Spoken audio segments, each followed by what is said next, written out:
who's ever canceled a hike, a camping trip, or even a run in the face of a rainy day knows exactly the impact that weather can have on our ability to get outside and do what we love most. Most of us hear the term climate change and simply brush it off.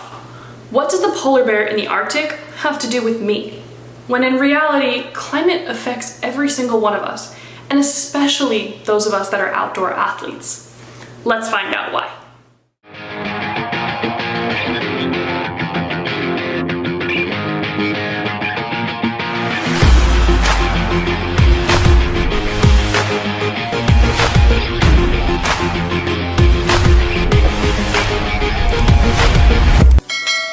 To every mountain conqueror that spends their winters glued to the slopes, this one's for you.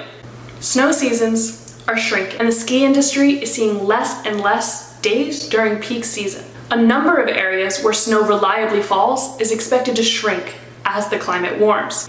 In fact, a study that simulated the ski industry under these shifting climate conditions in southern Ontario found that ski season could be reduced from 11 to 50% by 2080. This means that the ski industry will rely more and more on artificial snow. This means a devastating loss of the natural slopes we rely on every winter. To every wilderness seeker out there, the outdoors is everything to us. But unfortunately, more extreme weather conditions means much hotter days coming our way.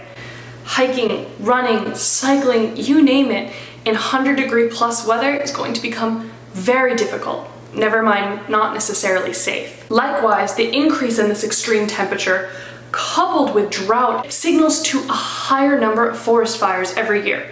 We've seen this just in the last few years alone. Good luck going on a run, or a hike, or even a bike ride when there's smoke around you everywhere, consistently.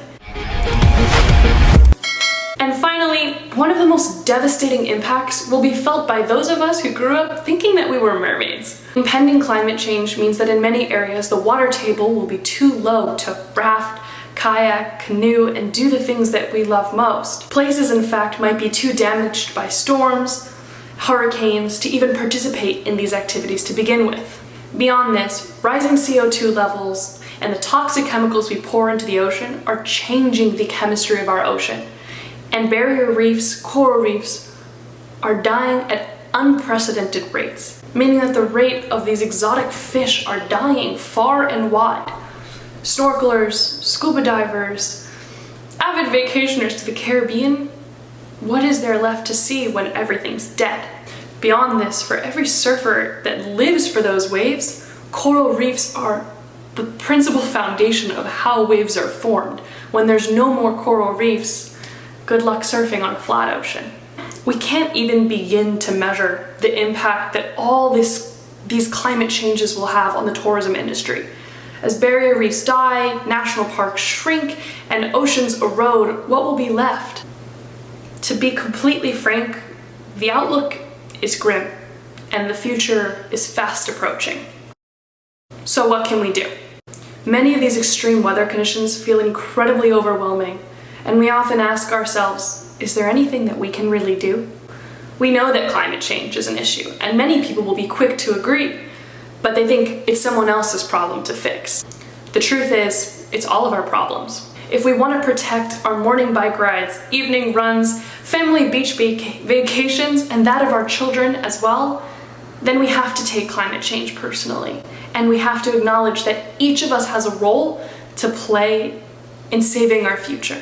While our individual actions have little impact on the climate crisis itself, collectively, they make a huge impact. They send a major message to governments and corporations about what consumers are willing to stand for and shape the industry to change for the better.